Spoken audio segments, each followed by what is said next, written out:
I have the incredible honor of introducing none other than Paul Whitley. He's one of our hero leaders and certainly the chair of the C Suite Support Council.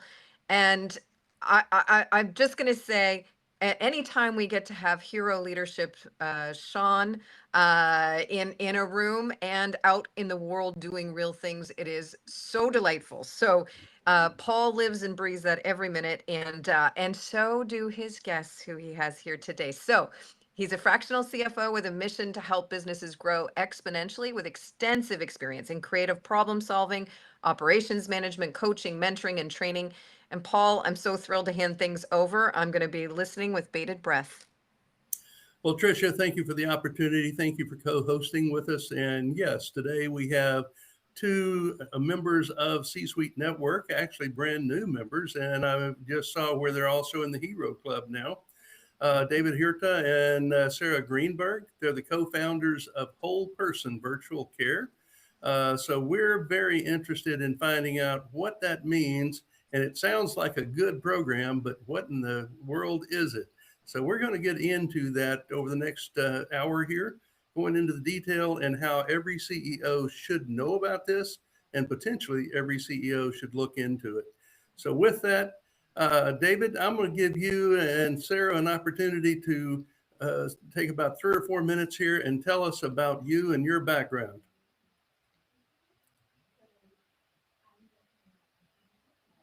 David, unmute.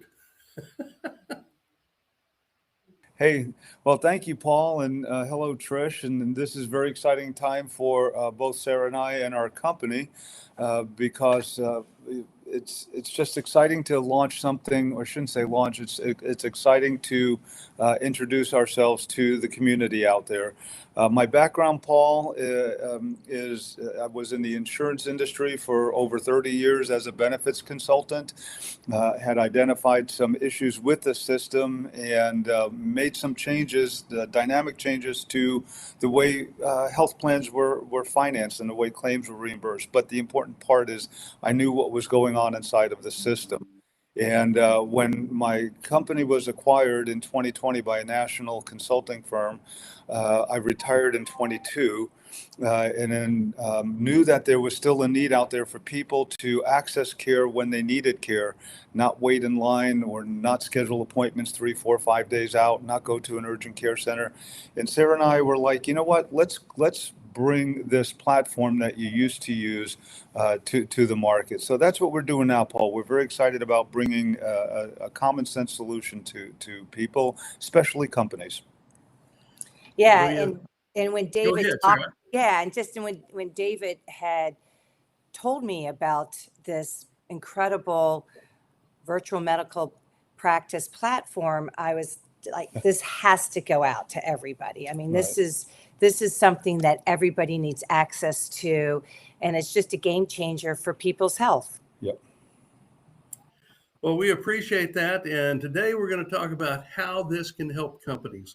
So, David, let's go to the exact moment this became real for you, not the strategy, the scene. You spent 30 years inside this system, and there had to be a moment where you thought this just isn't sufficient.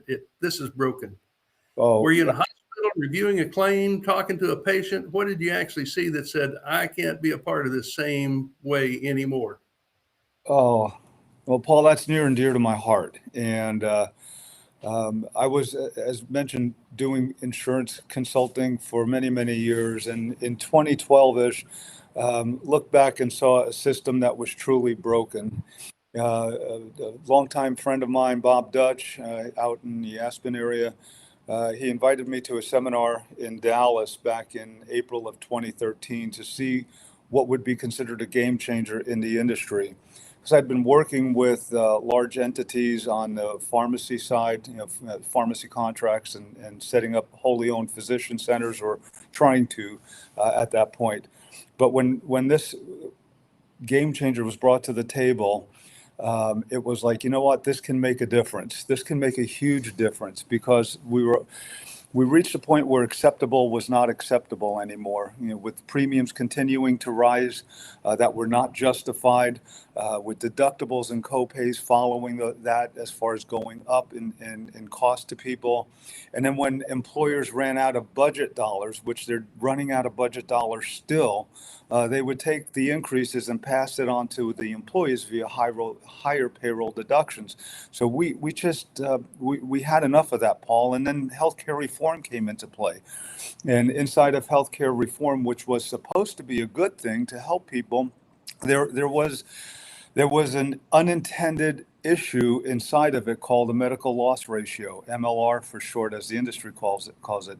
And what the MLR did was it capped insurance companies' margins to a percentage, whether you had over 100 employees or under 100 employees.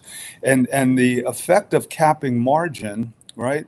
The only way for these carriers to make more money or increase their revenue is to what? Increase premiums. So it negatively impacted the very people that it was set to work out. And so Bob and I stepped back and we saw something. We had to ask a different question. Where was the system truly broken? And the answer was clear. It's very clear. It was very clear to us. It's becoming clearer to a lot of consultants out there, which is exciting to see, status quo is not being accepted anymore. So we looked at hospital costs. We looked at pharmacy benefit management contracts. We looked at the cost of specialty drugs. And, we took the story and we took the purpose of what we were doing across the country to CEOs and CFOs, but more importantly, we challenged the system, right? And we created a model at that point, Paul, that was grounded in transparency. It was free from conflicts of interest, and it was built on a fair, rational reimbursement to companies that provided services within the industry, hospitals and pharmacy benefit managers, specialty drug companies. But you know what? Even though Bob and I told a great story, real change comes from leaders out there, today's leaders that recognize that being put in a box is not good anymore, that access to care is what is truly needed. What people want is simple, right? We talked about this before, Trish, Paul, and others on the Hero Club. What people want is access to care that is simple. They want access to care that's affordable. They don't like these large deductibles in front of accessing care. And really, it's time for us leaders to step back and say, you know what, there is a better way out there. There is a common way out there. And let's take back control of healthcare on our terms. Let's not be pushed around by a system that lost its touch with people. Absolutely. And let's talk about naming the real enemy here. We talk about healthcare, people that actually live out in the real world, don't live in the medical world, don't live in the medical care world. But we talk about it like it's a giant tangled mess. Pharmacy costs, hospital billing, insurance policies that feel like they were written by attorneys or other attorneys. When you strip it down, it's really the three things that we touched upon, but we're going to identify itself: access, timing, and the cost. So here's the uncomfortable question. Why haven't the people with the most power choose to go fix those three things, fix them? Well, Paul, that's a great question. At the core of it, the issue is simple. The system has prioritized profit over people. And, that's just the bottom line. And with whole person virtual care, we feel there's a better way. If we give people peace of mind through ease and simple access to care, that's a game changer. What we see then is healthier people, more engaged people with their family, with their work. They're more productive and they're thriving. And just imagine this. What happens if you had access to highly trained providers within 20 minutes, anytime, anywhere in the United States, when you're on vacation, when you're at work, after hours, for zero copay? That's where it's care on your terms. And that's what we're trying to provide, is that. Right. And then the other thing to keep in mind is what happens if the care that you're receiving is from an independent medical practice. Good point. So, they are free from influence of the carriers and the health systems.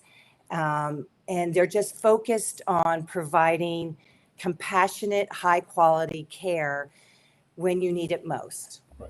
Absolutely. We've all heard recently in some of the congressional things how some companies literally hired and promoted people in their companies, that the insurance companies influenced the decision whether to continue with care or not, et cetera. But let's go to the disruption bet here. Let's paint the picture. Two ER doctors sitting there realizing that most of what they're seeing is not a true emergency. It's Right. people that just need care now. They've got some kind of problem. They don't need to go through a whole process, a check-in process, sitting in the waiting room for 2 hours to get there. They just need it now. And instead of tweaking the system, these two doctors basically said, what if we go around it? That's kind of where you went in. That's not a pivot. That's a rebellion. So what made the model not only work, but scale to 7 million patients and 95% satisfaction? What does that say about the traditional system that isn't right and we all know it? Oh, well, Paul, you asked some solid questions and make some great points. And it goes back to what Sarah said earlier, right? You got to put people in front of profit. Yes, everybody has to make money, right? But there has to be guardrails on what's going on. And so when the two ER providers, I'll call them by name, Keith and Mike, first started the practice in 2013, they recognized that people were going to the waiting room or emergency room for non-emergencies. Like you mentioned, over 80% went to the emergency room that didn't have a life or limb threatening situation. They just wanted immediate care. So when they decided to make this kind of access available to the everyday person, their company was formed out of compassion, right? It's a whole different culture. It was a whole different culture. Compassion versus a business model. And so what they did with the ease of access, right? It's app-based and it's moving to web-based, make it even easier and more effective and efficient. With a $0 copay when used, they wanted people to not have to think about getting the care they need when they need it. So the simplicity, Paul, that was the game changer. And leaders who thought differently, who went out of the box, who recognize that what we need to provide our employees is access to care. They're the ones that made a difference out there when Bob and I were out there telling the story for Cost Plus. Healthcare doesn't have to be complicated. Why put up with policies that complicate care, that make you withhold care? Just get the care you need when you need it. Yeah, and so one of the things that was their driving force was to make sure that it was simple, Right. timely, and affordable. Right. And they originally started off with providing on-demand virtual urgent care. Right. Is what they did, so that these people can have access. We had someone where a father's daughter woke up on a Saturday morning and she had, terrible sore throat. They see the spots. She's had strep throat before. And then they're like, okay, it's on a Saturday. What do? Go to an urgent care? No, you go on, you use this app, you put a call in, they uploaded pictures. A caregiver got on the phone within, I think it was 15 minutes. They had a discussion, looked at it. He talked with the daughter and determined, yes, it's strep throat. They put a call into the pharmacy that was closest to them and were able to pick it up. And within an hour, however long it took to fill the script, the little girl was on antibiotics and healing. Yeah, I'd like to comment on that because that's a good illustration, Sarah, because the care that people need, the providers that are on call. All of the providers are licensed doctors in the United States of America. A lot of them are taking shifts somewhere in an emergency room, or taking shifts while they're not working in an emergency room. It's very, very solid model. But when you think about what the illustration Sarah just said, a strep throat, right? When you think about the broken system, a provider is going to generally say 95% of the time, I come on in, we need to do a swab, send it out to a lab, and then get a lab result that confirms, yeah, you have strep throat. And so that's what we're trying to avoid, was the excess claims, and where person goes in, gets the labs done, a day later, meanwhile the virus incubates in the body. I'm not sure if I ever shared this with you, Paul, but UTIs and strep throat are two of the top 25 CPT codes that are diagnosed every year throughout all of the membership, because these doctors they're the MacGyvers of care. They want to get down and figure out what's wrong, and a lot of times these tests are not necessary. Yes, on a UTI, you may have to do a certain test, but that's only if there's red flags that go up. So these providers understand giving care.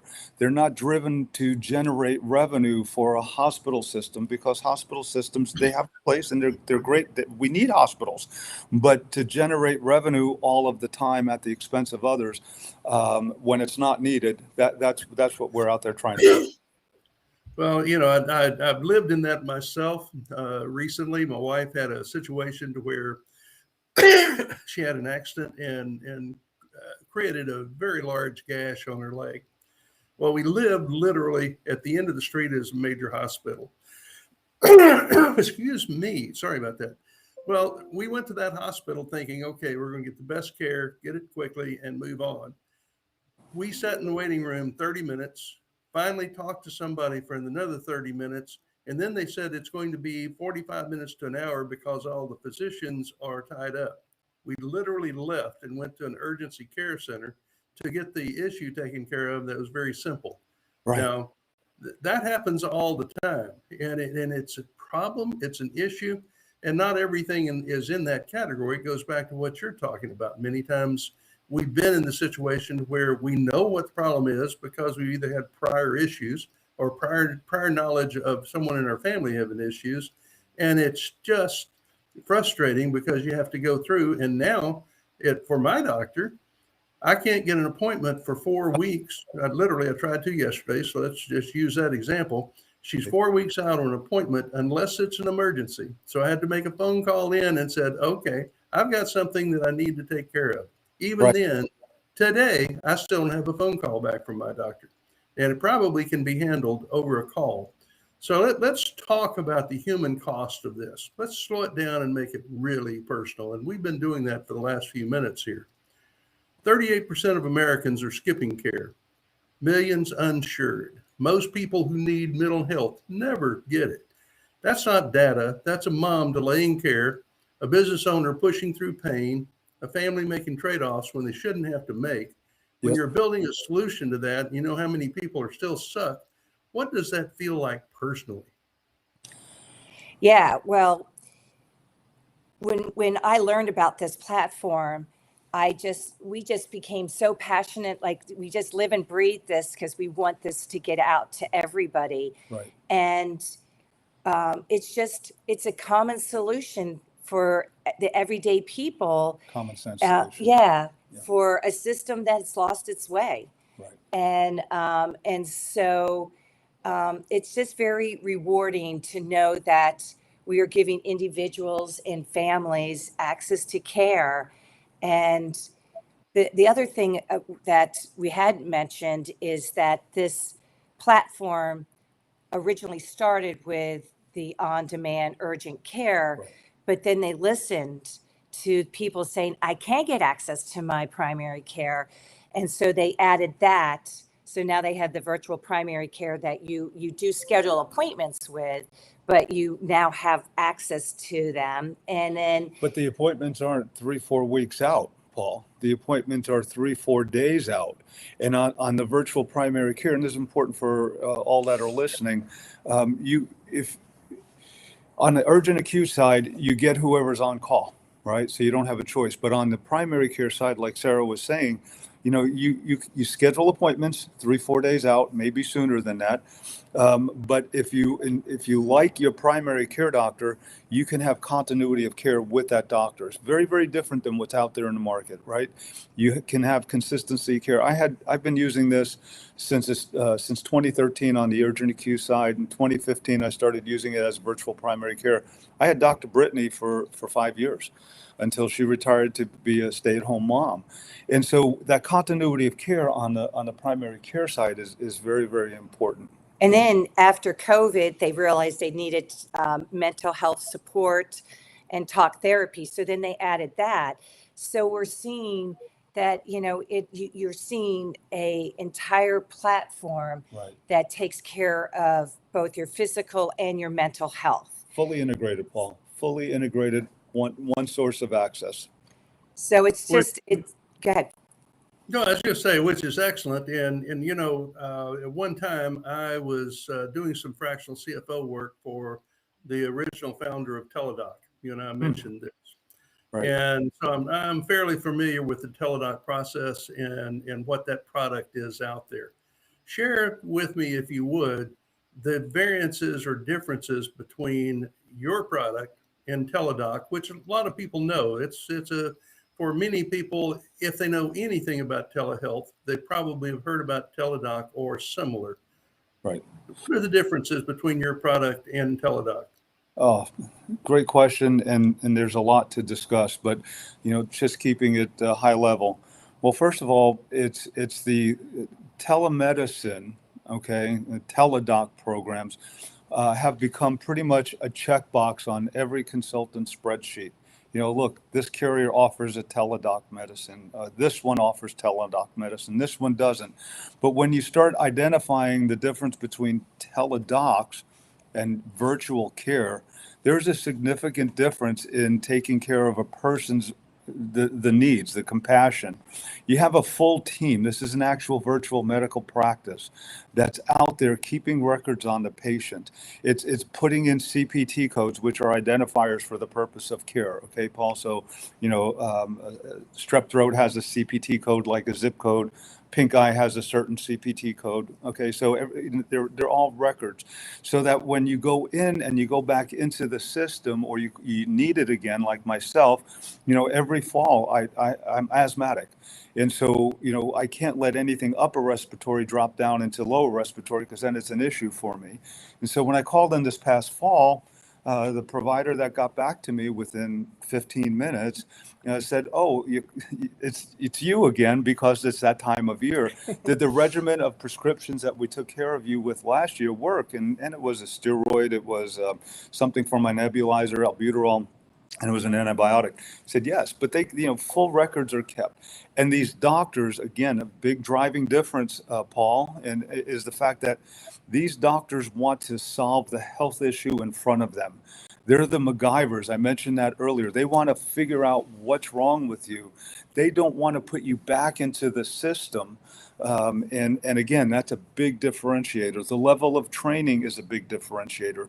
Yes, there's some Teladoc programs out there that may have a specialist, or they may have ER trained providers, but this was founded with a principle unlike all other tele providers that are out there. And so our model is fully integrated. It's not general medicine only. It's a fully integrated medical practice that wants to solve issues. Like Sarah mentioned earlier, it's urgent acute care. I need help now. It's ongoing virtual primary care for chronic health management. And I mentioned to you, I've been using this since 2013. I get my labs drawn every year. And so the doctors have records on my blood work, which, by the way, the results came in 2 weeks ago, and had my follow-up with the primary care doctor, who said, congratulations, great numbers. So it's important to know that those are some of the significant differences. The other big differences, Paul, is the fact that when Keith and Mike started the practice, remember, their goal was to keep it simple and affordable. It's a $0 copay when you need help. We don't want people to think twice about money, right? It's get the care you need when you need it affordably, and so those kind of differentiators are significant. Did I miss anything? Yeah, and they're compassionate. They, you know, every time we hear someone who's used it, they're saying, this is so amazing. The people were, the doctors, the providers, everyone we spoke with were very compassionate. They listened. It wasn't like you got them on the phone and got them off the phone right away. Right. And the follow-up is incredible. Follow-up. We had someone that was out of the country and came back and had this rash on their hand, and they thought they got bit by something because it didn't look great. And so put the call in. Someone got back within, I think it was less than 8 minutes, and was talking. They're like, oh, should I put like alcohol on this or hydrogen peroxide? No. They're like, no, don't self-diagnose like we like to. Right. And they said, this is what we like you to do, is put this ointment on it. And then I'm going to call you back tomorrow and make sure that you're doing well. Right. And sure enough, that provider called back. I mean, how often do you get someone that calls you back? My dentist does. And let you know that, hey, how's it look? Let's take a look at it. Oh, that looks good. It looks like that regiment's working. Yeah. You should be good to go unless, you experience like a fever or something like that. So it's just that step above. Right. I mean, it just is providing that care that it's a Right. concierge medical practice. Right. Yeah. Another example, Paul, because you people like examples. When you purchase a subscription to the concierge medical practice, you get care, right? So a client purchases a membership, went hiking. 2 days after she purchased it, got bit by a tick, realized that she got bit by a tick, uses the app because she's out in the woods somewhere. By the time she got back to civilization, more or less, she had an antibiotic called in and blood labs ordered. Blood labs were taken, sent to the lab, came back within 48 hours. The doctor called and followed up and said, guess what? You're good. I'm glad you're on antibiotics. You don't have any other major issues. So it's that type of care, that people need and deserve. And, you look at it on an individual basis and then on an employer basis too, which we can get into at some point, I'm hoping. Well, let me ask another question, and you might check the chat there for a question I've got for you. But also, recently, you and I got into a conversation about something that happened with Jeffrey Hazlitt, the chairman of C-Suite Network. Can you share what publicly can be shared of that story? I missed the question because I Okay. was looking at a message. So basically what Jeffrey had said was his wife was she got COVID, and so he tested her 3 or 4 times and then said, okay, yeah, you tested positive. Then he called his provider and said, hey, I just need the script Right. to she has COVID. And they're like, well, no, you have to bring her in. He goes, but I don't want to expose everybody to COVID, and she's really sick. And, she tested positive several times for COVID. We know she has COVID. No, you have to bring her in. So he said he had to carry his wife, who was so sick, into an urgent care. So now he's more exposed. He brings her in. So everybody else that's in that urgent care, it has exposure. And then they tested her, and sure enough, she had COVID. Right. And then they ended up, calling in a script. And so, what does that mean? Okay, the broken system. Right. They make them go in knowing that they have COVID so they could do the test, the cost of the visit and everything else. He said, if I had this service, he goes, I would never have done that. I would have had it.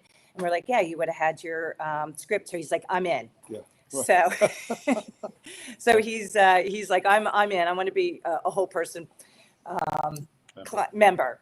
There we go. And that's a good person to lead the charge. And that's a very accurate story that proves how this can be used positively. My daughter is a single mom with a 9-year-old, and a 9-year-old is, it's a petri dish.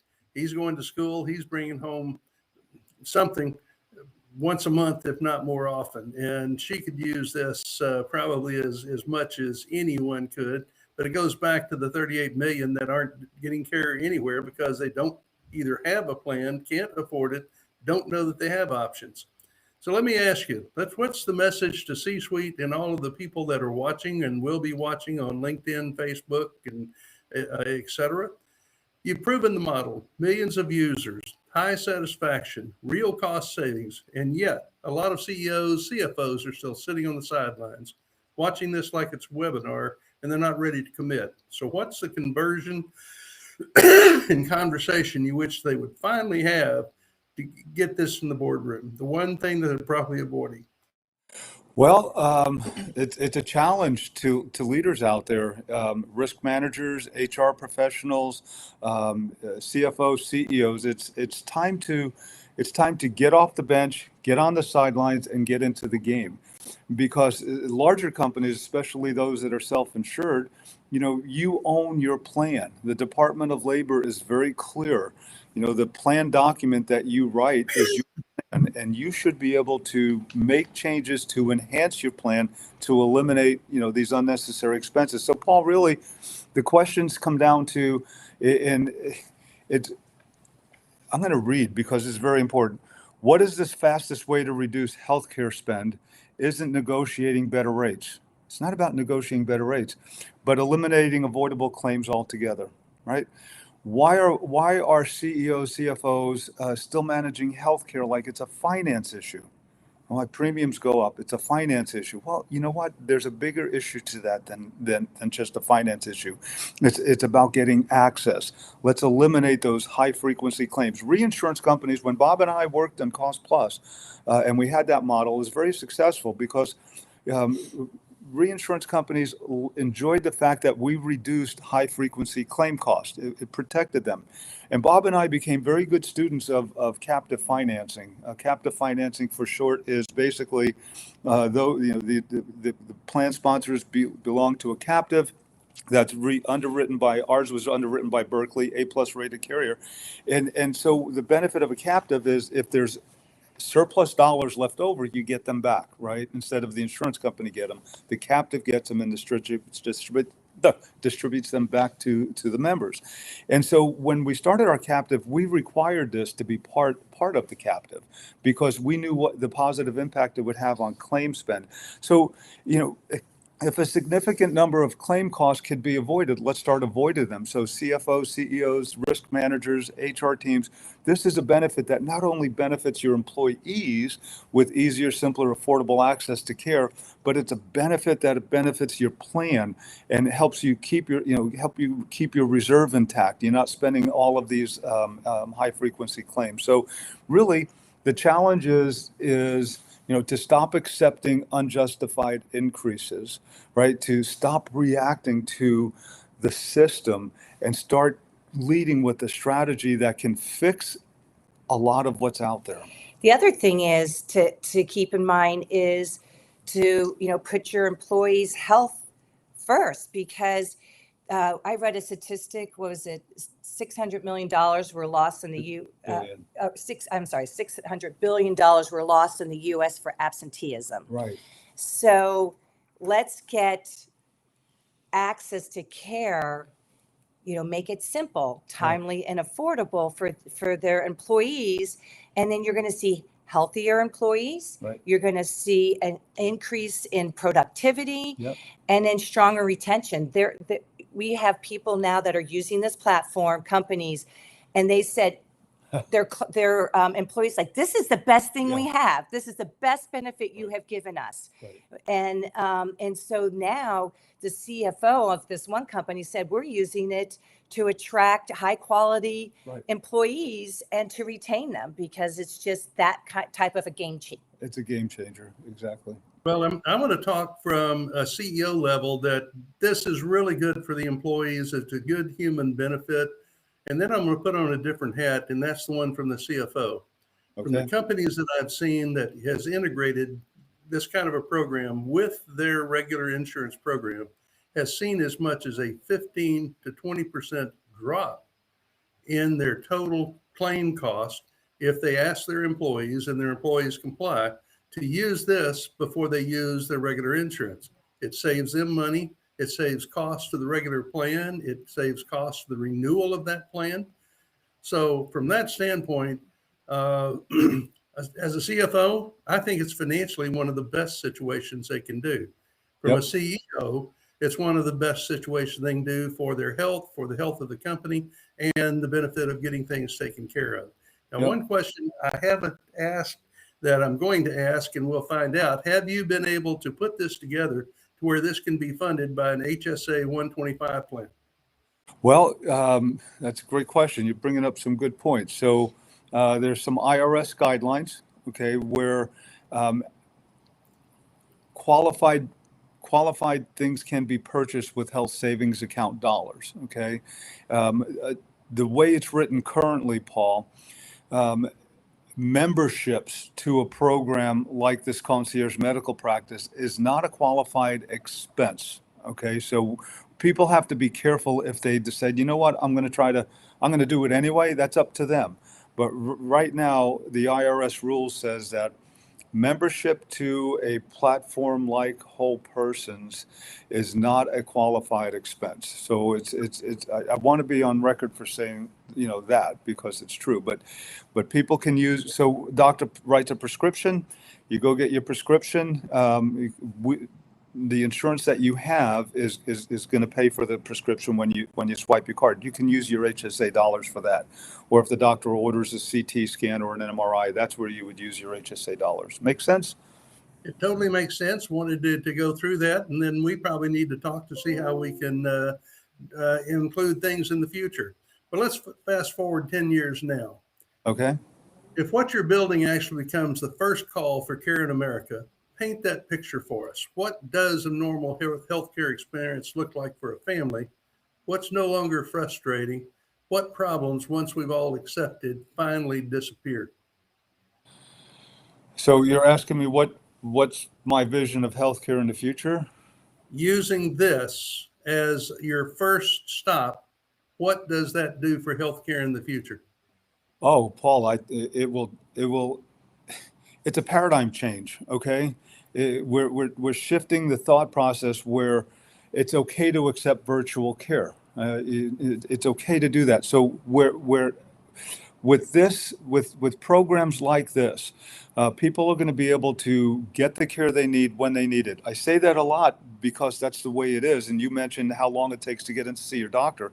Well, when you're sick, you need help. And so at its core, healthcare should be accessible to everybody. The government has to step in with subsidies right now because it's gotten unaffordable. And the unaffordability of healthcare, there's a lot of reasons for that. That's what I spoke on for 12 years, going around the country talking to CEOs and CFOs. But I want to be clear, future of healthcare, we need hospitals. We need pharmacies, and we need drugs. We need access to those. We need specialty drugs. Okay, they're needed, but there's a line in the sand where what's a fair profit, and so the changes we're hoping to see, and I'm sure everybody listening agrees, is the issue is pricing without guardrails. People, there's no rules or regulations in how much those entities can increase their price. A cranium support device, Paul. A cranium support. What's a cranium support device? It's expensive, like $800, right? Yeah. It's a pillow with the cost basis of a few dollars. So we have to be careful on what's out of there. So if we can control, or if we can somehow or another, the industry can change at the top level. And again, I just want to share something that's important to the listeners and to CEOs, CFOs, HR risk managers listening. Fully insured plans are great, and insurance companies need to make money. That's everybody's in it to make money, but be reasonable. And the things that are hurting fully insured plans are something that people may not know about. It's fully insured plans are regulated by the state that they're sold in. So Florida rules Florida, Colorado, etc. But inside of each state, Paul, states have mandates. They have these politicians that think you have to have this coverage. And that coverage just simply adds cost basis to the premium. So you're seeing increases where they don't need to be. And so, the challenge and the future is, it's okay to get out of the box. It's okay to think differently. You can get improved access, with virtual care. Did I answer your question, or did I just ramble? Well, the other thing I wanted to mention is that I see that we saw was that unless you're with a company that provided insurance, people may not have insurance. Right. And so that's why we created the direct-to-consumer access also, so that anybody out there can, go on to Whole Person Virtual Care website and enroll.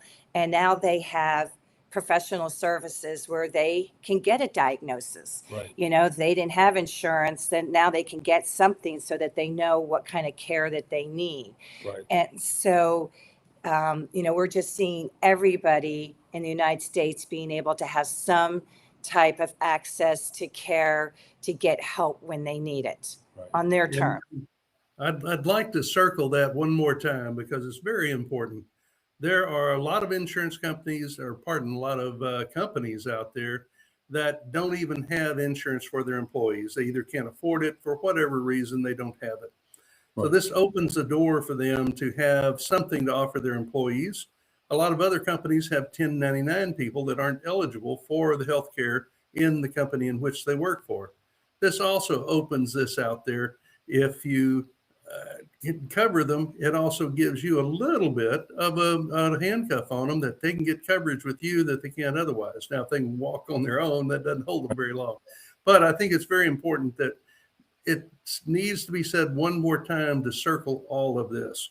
Everybody in America could have this available to them. So in a closing line, and then we're going to take questions here. What do people look back on and say, I can't believe we used to do it that way? I can't believe we used to do it that way. And that's what you just said as far as accessibility, whether smaller employers that don't offer benefits, this is, again, I just want to be on the record. This is not insurance, right? This is access to professional services. It's professional to get the care you need and to justify getting a prescription or get a prescription. And so, we'll look back in 10 years and say, wow, I can't believe we used to make our employees go to a doc in a box, to get health care.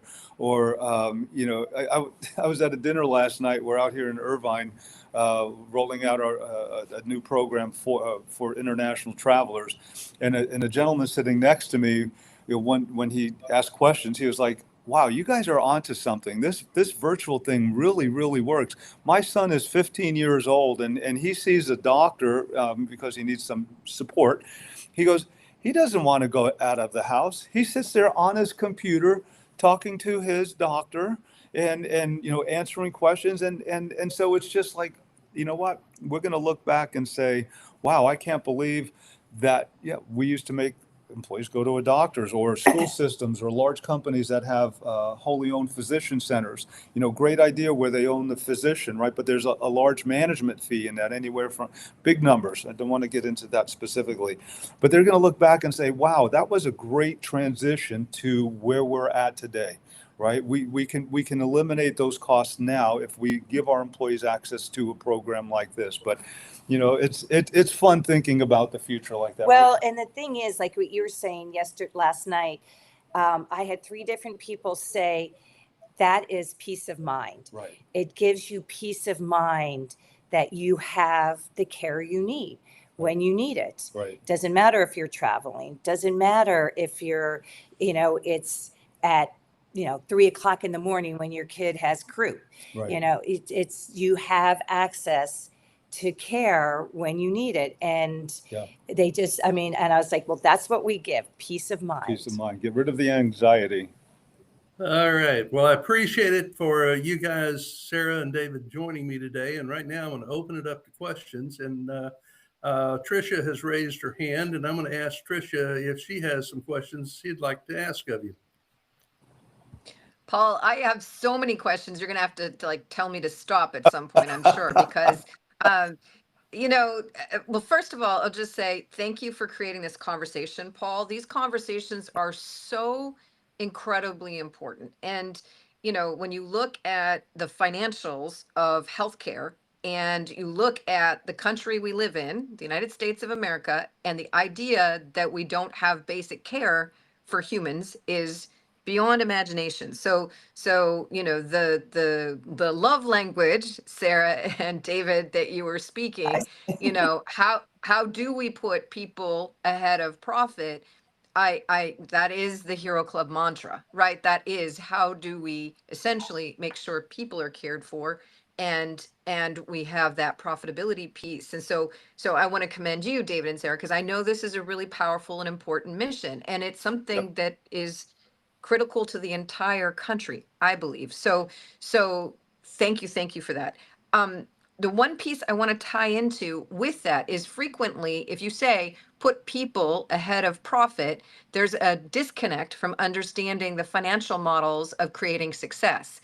And I love that you are jumping straight into that. And you didn't say the price point. And I think it's so important for people to understand what we're talking about, because if you don't say the price point, it could end up, people could be thinking thousands of dollars in their head. But what's the price point? Well, it's concierge medicine without the Mm-hmm. concierge price point. It's under $300 a year for a person to subscribe, to have access to this, whether you use it or not, Trish, right? That's less Yeah.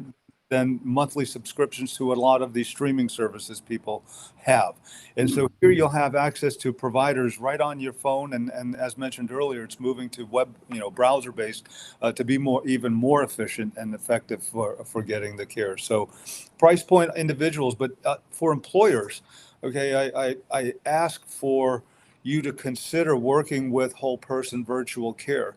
We're not going to be the cheapest on the block. We're not going out there and saying, here's a cheap admin fee, and you have to pay the cost of claims after that, and you have to have your employees have co-payments. Our price model at whole person, we wanted to have a price point that was affordable to employers to provide their employees full-time, part-time, like Paul mentioned, 1099s, everybody that goes through the employer. We use the group chassis, right? And again, we're not going to be inexpensive or the cheapest on the block, but just like cars or watches, you get what you pay for. Okay, when you pay a little bit higher price with our model, and it's price, Trish, I just want to answer your question. It's going to vary depending on the employer size. If you have 5 employees or if you have 500 employees, there's going to be a delta in price point. If you have 50,000 employees, there'll even be a bigger delta. But we're here to meet you where you're at. Okay, we want to help you do the best thing for your employees. Okay, and speak to your consultant if you work with a benefits consultant. Speak to me, speak to Sarah, or get in touch with us on LinkedIn. We're here to serve you. The thing that is so powerful about that is, we use the example of Jeffrey Hazlett, my business partner, our chair and founder of C-Suite.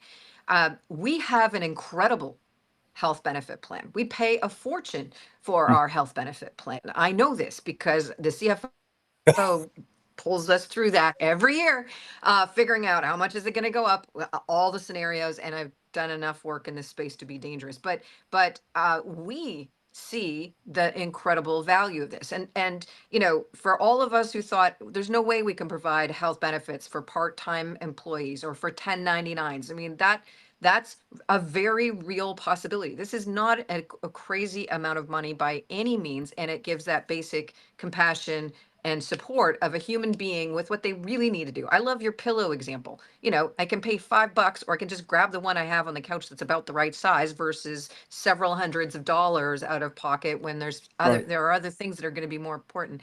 But here's another thing I couldn't help thinking of. Constantly we're told there's something, even at Mayo Clinic, there's something like 30% misdiagnosis and first diagnosis. You're constantly told, make sure you're getting a second opinion, make sure you're getting a second opinion. If nothing else, is the 275 worth a peace of mind to say, here's a second opinion? Hadn't even thought about that, David. How do you get a second opinion when you're going to really annoy the physician you actually work with by even joking about asking somebody else, right? Questioning it. Trish, that's a great point. And getting a second opinion is a pillar to the way Christine presents. Christine's a retired nurse anesthetist who works with us, and she brings home the point of second opinions a lot of times. And of course, that's a second opinion that can be managed virtually, with records, because it's an actual medical practice. Trish, the patient can authorize medical records going from the brick and mortar up to the virtual practice, and they'll have to release it, and sign a release for that and go back and forth. And so to get a second opinion is so valuable, like you mentioned. Mhm. I think one other thing I would ask, and then Paul, I can hand things back over, but one other thing you mentioned that I you don't hear often is talk therapy. And when you look at a subscription model like this or a membership model like this, what does that look like and what does that mean? And I know this covers not just the individual but their family. Is that correct? So what does that actually look like? Because when we're putting people first, being able to talk about the worries, concerns, or whatever it is that, is occupying or in essence contributing to the illness or whatever the issues are that that person's dealing with. Yeah, and Tricia, you did make a really good point that when you have a subscription, it is the member who signed up, their spouse, and their dependents up to the age of 26, Yep. all under one. And when we were talking about the business end of it, we had people said, "Oh, well, my family isn't part of my benefit plan." This sits above that. So you have this, even if they're not part of your benefit plan, you can still have them have access to this platform, which is really nice. Right. But so in a family, people forget that, if you have someone that's having issues, mental health issues, it's not just that one person, a whole family is affected by this. Mm-hmm. And so that's why it's great that this platform covers everybody in the family. And so it's really great that they can, at the privacy of their home, if they're on the road or in college. That's one of the things we're talking about with students that are in college and they go away to college and now they have the stress of being away from home, trying to fit in, trying to deal with their school schedule and everything else. And there's a stigmatism if they go to, that they go to somewhere Right. and they say, "Oh, well, that we know where that building is." Yeah. So here they could do it at the privacy of their dorm room Mm-hmm. and be able to get the help they need. They can schedule an appointment Right. and if they like their Provider. doctor, their provider, then they can have that consistency and use that same person. Yeah, and to go along with what Sarah just mentioned, Trish, I'm glad you identified it as talk therapy, okay? Because there's certain issues that are high intensity. This is not for that. This is not for PTSD. It's not for autism. It's not for those high intensity things. Now, there's some things being looked at where that could be potentially an addition to, right? But right now, this is where people talk. Let's just talk. Thank you for bringing that up. Really Well, powerful. Yeah. Tricia, because you're already on the post, we're about to run out of time. Do you have any last questions? And everybody else that's sitting out here in the wings, they can start breathing because I was about to see if they had any questions. But see if you got any last questions, and then let's go into a closing here. I guess I would say, we always say in C-Suite Network, have an ask and a give. And obviously, you've got a give that you're bringing to the table. What's the ask in terms of how we all help to get this message out and really get involved in supporting just the knowledge, even that this is available, and obviously, you don't have to have very many co-pays to make up $275 for a whole family, even an individual in a year. That's right. The Ask Trish and Paul, thank you for having us on, because we want to get the word out. So the ask is for everybody listening, talk to your family and your friends and the people you play golf with or go to church with, the teams you're on. Just let them go to wpvirtualcare.com and enroll now. Let's get an army of people to enroll in this platform, because we want to make a difference, right? And this type of membership growth would be great. To employers, Trish, our ask is, consider whole person virtual care as a supplement to whatever carrier you have coverage with. This sits above every insurance carrier. You know who the carriers are. Let this be the front door to healthcare. Let it navigate you back into the system if needed for specialty care, things like that. But the ask, Trish, is, turn to whole person virtual care. As individuals, let other people know, and then as companies, approach us to talk about how we can enhance and improve your benefit program. Thanks for asking. We just want to see healthier people that are thriving, Right. with their families, at home, at work, and that they have peace of mind. Well, we appreciate it, Sarah, David. This is Paul. We're signing off, and thank you for spending your time with me, and we will be sharing this with everyone shortly. Take care. Thank you, Paul. Thank you, Thank you, Paul. Tricia. Thanks, Trish.